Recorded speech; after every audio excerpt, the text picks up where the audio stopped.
नमस्कार दोस्तों, मैं हूं बिंटू कुमार और मैं इस समय थानागाजी तहसील के उदयनाथ धाम पर यहां मौजूद हूं। जी हां, उदयनाथ धाम जो कि पहाड़ियों की तलेटी में बसा हुआ ये धाम है, प्रकृति से जुड़ा हुआ ये धाम है। यहां पर आप अगर देखने के लिए आएंगे तो आपको बहुत ही विंगम दृश्य ये दिखेगा और दूर दूर से यहाँ श्रद्धालुगण आते हैं। आस्था का प्रतीक अपन कहें तो कोई अतोषयुक्ति नहीं होगी यहाँ पर।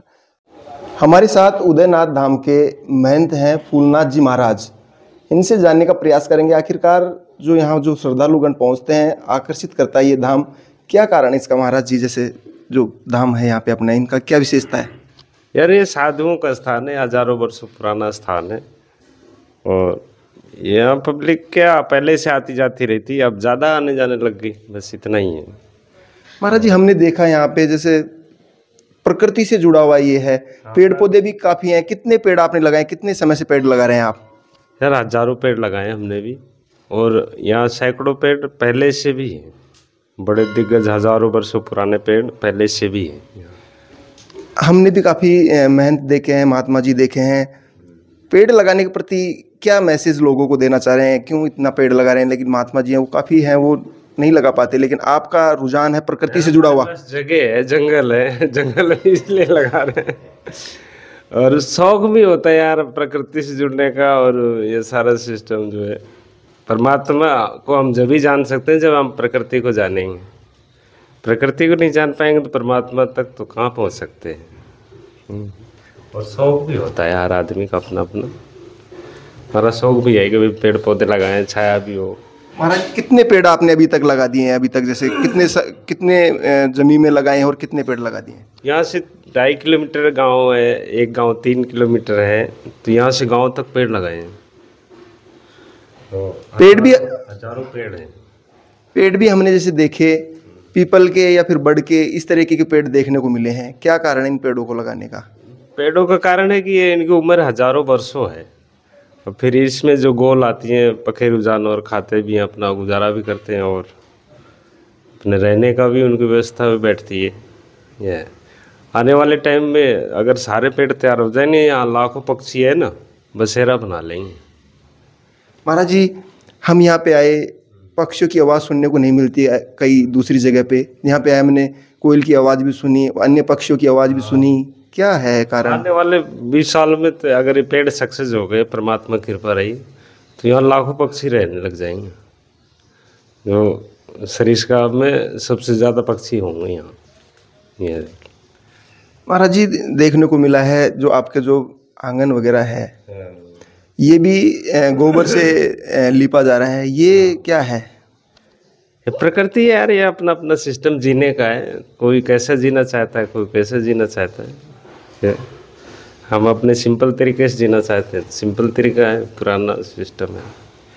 महाराज जी हैं, बड़ी बड़ी गाड़ियों में घूमते हैं, आप एक साधारण से हैं और प्रकृति से जुड़े हुए हैं। क्या है कारण इसका? जैसे आप यार ये अपना अपना स्वभाव होता है इंसान का, या कोई बात नहीं।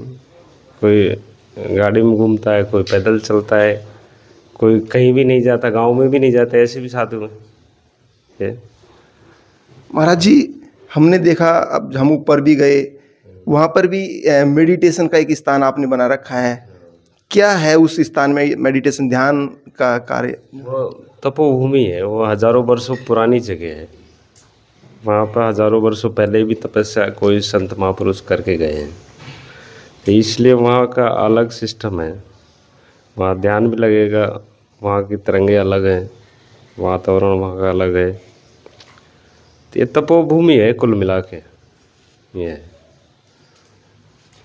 अभी तक महाराज जी अपन बात करें, कितने शिष्य हैं आपके इस यहाँ पे? कोई शिष्य नहीं, यहाँ तो यहाँ के सेवक लोग हैं, जो भगत लोग हैं, यहाँ के जो सेवा करते हैं, गांव के आरे सारे के लोग, वो लोग हैं। हमारे कोई शिष्य नहीं है।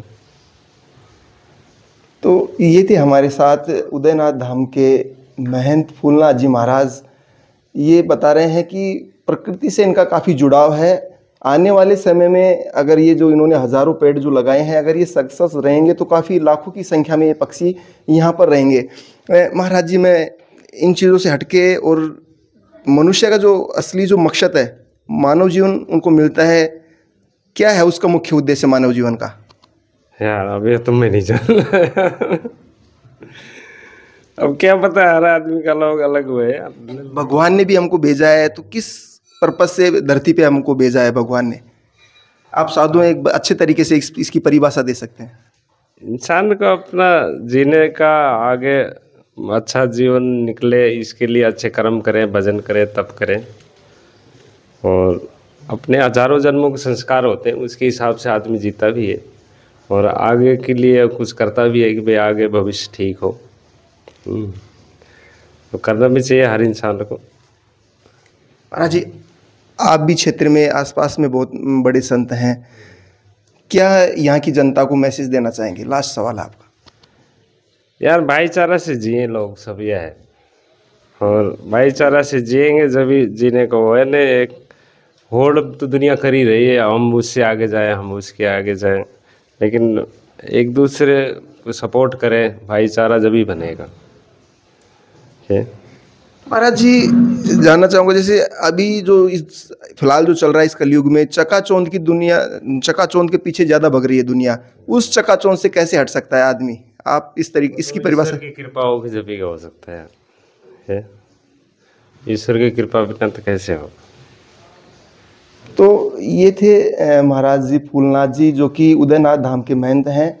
ये बता रहे हैं कि जो भगवान ने हमको यहाँ धरती पर जो जन्म दिया है, ये परमात्मा को याद करें और अपने आप को एक मोक्ष प्राप्त करें, ये इनका मुख्य उद्देश्य है। और इस संसार से आदमी मुक्ति तभी पा सकता है जब भगवान के भजन वो करे। हम इस समय उदयनाथ धाम पर मौजूद हैं और हमारे साथ एक श्रद्धालु मौजूद हैं। क्या नाम है बाबा आपका? मेरा नाम जगपाल सिंह बादू। कहाँ से आए हैं आप? मैं हिसार हरियाणा से। बाबा, आप यहाँ आए हैं, क्या कारण है, क्यों आकर्षित करता है ये धाम लोगों को? यहाँ श्रद्धा और विश्वास की गंगा बहती है, उस गंगा में गोता लगाने के लिए आए हैं। और महाराज जी, बड़े महाराज जी, यहाँ इनकी तपोस्थली रही है बाबा श्री कृष्णनाथ जी महाराज की। वो शांत हो गए 94 में। उनके बाद में बाबा श्री फूलनाथ जी ने आश्रम की व्यवस्था चालू रखी है। तब से लेकर के 94 से लेकर के आज तक चारों दिशाओं में आश्रम की व्यवस्था इन्होंने दी है। अगर अपन बात करें, मुख्य यहाँ की चुग्गा भी यहाँ डाला जाता है, बायोगैस से, गोबर गैस से बायोगैस यहाँ बनाई जाती है। क्या है ये पूरा, इसके बारे में थोड़ा सा बताएं, आप अच्छे से बता पाएंगे? महाराज जी की सोच है, कम खर्च में मानव को पूरी व्यवस्था मिले और एक जैविक खाद की तरह से गोबर की व्यवस्था मिलती है। इससे दो काम होते हैं, बायोगैस भी मिलती है प्लस खाद भी मिलती है, जो यहाँ के जमींदार अपने हिसाब से व्यवस्था में लेते हैं। सब्जी में भी लेते हैं, गेहूँ में भी लेते हैं, जो भी व्यवस्था। चुग्गे की क्या व्यवस्था है, महाराज जी भी बता रहे थे? चुग्गा तो बस्ती से बड़ा आता रहता है और दिन में 3 दफ़े मोर है, चिड़िया है, कबूतर है, जो भी उड़ने वाले पक्षी हैं, वो दिन में 3 दफ़े आते हैं। और आने के बाद में तीनों दफ़े इनको चुग्गा मिलता है। यहाँ लगभग 4 क्विंटल चुग्गा है, जो सुबह दोपहर शाम डलता है पर डे। और चारों दिशाओं में खेल है, इधर भी है, पूर्व में भी है, पश्चिम में भी है, उत्तर में है, दक्षिण में भी है। यहीं बड़े बड़े पेड़ हैं, उन पेड़ों में विश्राम करते हैं। जल की जगह जल है और अन्न की जगह अन्न है। आप भी इतने तीर्थ स्थानों पर घूमे होंगे, आपने कभी देखा इस तरह का स्थान जो जिस तरीके से यहाँ उदयनाथ देखा? मेरी नज़र में नहीं आया, मेरी नज़र में नहीं आया। मैं उत्तराखंड में भी गया हूँ, राजस्थान में भी गया हूँ और गुजरात में भी। प्रकृति के विशेष नज़दीक मुझे ऐसा स्थान नज़र नहीं आया। तो ये श्रद्धालु जो कि हरियाणा से चलकर उदयनाथ धाम यहाँ पहुँचे हैं, ये बता रहे हैं कि प्रकृति के जो नज़दीक इतना जो धाम जो नज़र आ रहा है वो उदयनाथ धाम है। तो आप भी देख सकते हैं उदयनाथ धाम, जो कि थानागाजी तहसील में यह धाम स्थित है। क्या नाम है सर आपका? रामस्वरूप मीना। रामस्वरूप जी, कहाँ से हैं आप? मैं जोड़गांव से। मैं ये जानना चाहूँगा, जिस तरीके से यहाँ उदयनाथ जो धाम है, काफ़ी आकर्षण का केंद्र है ये, काफ़ी लोग यहाँ आते हैं, प्राकृतिक चीज़ें, क्या विशेष है इस धाम पर? एक तो यहाँ पर गौओं की सेवा होती है और साफ़ सुथरा स्थान रहता है, यहाँ पर कोई गंदगी नहीं होती है, तो यहाँ पर बहुत अच्छा काम है। तो आप देख सकते हैं यहाँ पर काफ़ी शांत वातावरण है यहाँ पर, और गायों की सेवा यहाँ होती है, प्राकृतिक चीज़ें, प्रकृति से जुड़ी हुई चीज़ें यहाँ पर हैं। आपका क्या नाम है? श्रवण लाल मीणा। श्रवण जी, आप कहाँ से आए हैं? मैं जोड़ से। तो कितने समय में यहाँ आते हैं आप? हम जैसे माउस पुनी 1 महीने 2 महीने में आते जाते रहते हैं। यहाँ आते हैं, क्या विशेष है यहाँ पर और किस लिए आप यहाँ आते हैं? यहाँ पर क्या है, सभी जो महाराज जी हैं ना, जो किसी के साथ में भेदभाव नहीं करते हैं। जैसे कोई भी चाहे पैसे वाला हो चाहे गरीब हो ना, सभी को समानता का व्यवहार रखते हैं और महाराज जी बहुत बढ़िया हैं यहाँ। अगर अपन बात करें, और भी धाम है लेकिन उदयनाथ जो धाम है ये एक लोगों को आकर्षित करता है। क्या है वो आकर्षित करने का कारण? आपने समझने का प्रयास किया है कभी इस चीज़ को? हाँ, क्या है जैसे विशेषता यह है कि यहाँ पर है ना, जो कोई किसी चीज़ की गुंडागर्दी नहीं है, कोई लड़ाई झगड़ा नहीं होता है कुछ भी, और सभी प्रकार की पूरी व्यवस्था है, साफ सफाई से लेकर हर चीज़ की, रहन सहन की। जो जितने भी श्रद्धालु आते हैं उनके साथ महाराज जी सभी को बैठने की व्यवस्था, खाने की व्यवस्था, सब कुछ सुविधा है। तो यहाँ पर जो लोग आए थे उदयनाथ धाम पर, उनसे हम बात करने का प्रयास कर रहे हैं और हम बताना चाह रहे हैं आपको कि लोग क्यों उदयनाथ धाम की तरफ आकर्षित होते हैं। कैमरामैन कृष्ण के साथ मैं बिंटू कुमार, देखते रहिए बिंटू की नज़र।